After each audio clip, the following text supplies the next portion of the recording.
I'm absolutely delighted now to be joined by the APA's President-elect, Dr. Jeffrey Lieberman. Dr. Lieberman, welcome. Thank you very much. Pleasure to be here. Thank you very much indeed for taking the time to talk to us today. I know you've got a busy schedule. It's a fantastic meeting, this 166th meeting. Lots to look forward to for the members.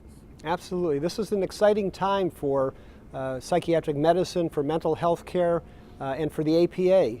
And this meeting really, I think, brings together all of that excitement with the latest in terms of scientific research and clinical developments to provide sort of a feast for the mind and an update in medical knowledge to its members and to the attendees of the meeting.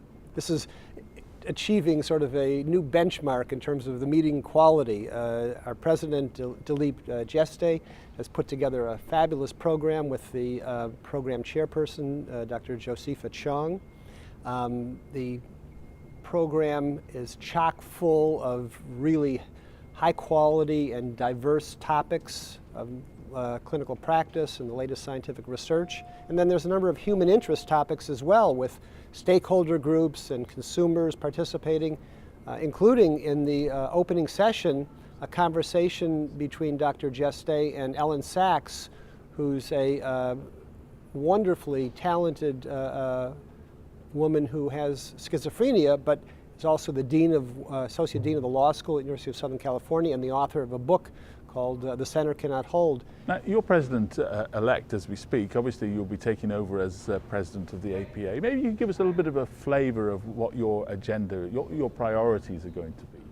Well, we live in a time when there's tremendous change, tremendous challenge, but at the same time, tremendous opportunity.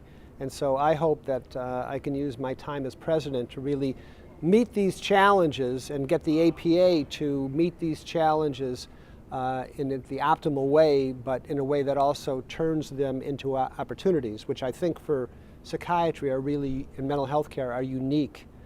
So, number one, the issue for all of medicine, including psychiatry, is healthcare reform. There's a saying that when healthcare gets a cold, mental health care gets pneumonia. And in the situation that we're in now with respect to the way in which our country is going to deliver and finance healthcare, we need to be very proactive, ensuring that psychiatry and mental health care gets treated in the right way and that we can provide the care that patients need in the optimal fashion. So healthcare reform is a big emphasis, and what we've done is develop a strategic action committee of the highest level experts in the country on healthcare policy and financing to advise the APA on how to influence and ensure that the policy debate and the legislation that comes out of it is favorable for psychiatry. One of the big issues that we'll be talking about at this conference is obviously DSM-5. That's obviously, again, going to be a big issue for your presidency. Well, the DSM-5 is being launched at this meeting. In fact, on Saturday, May 18th, it'll be a big event. There has been unprecedented attention and commentary leading up to it. It's a little bit puzzling why there's been so much fuss, but on the other hand, they say there's no such thing as bad publicity. So, but I think what it represents is a reflection of what the state of our scientific knowledge is about mental illness. And what DSM does is translate this scientific knowledge into a user-friendly guide for clinicians to use to recognize symptoms and to achieve the most accurate diagnoses in patients to enable them to be treated. And hopefully the launch will get this out to clinicians and practitioners, and it'll be used to good effect. Finally, what will you do? I mean, the APA is obviously all about its members, so what's on your agenda for the membership for this year? Well, there's two things that I think pertain to membership particularly, apart from healthcare reform.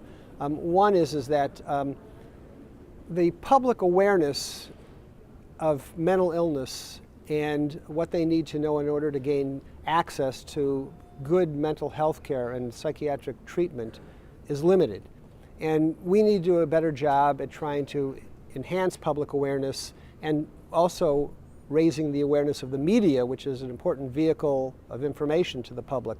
So a major initiative that we're undertaking is an effort to try and influence public perception and media perception of mental illness and psychiatry, because we hope that if people are more informed, they have less uncertainty, there's less stigma, they'll more readily seek care and know who to go to when they potentially in need of mental health care. And the other thing is that we're making a significant effort to try and enhance the value of membership in the APA to the members, and particularly with a focus on early career psychiatrists who are members of the APA, the members in training and the early career psychiatrists. Dr. Lieberman, thank you very much indeed for talking to us today. I hope you enjoy the meeting and wish you all the very best of luck with your presidency. Thank you.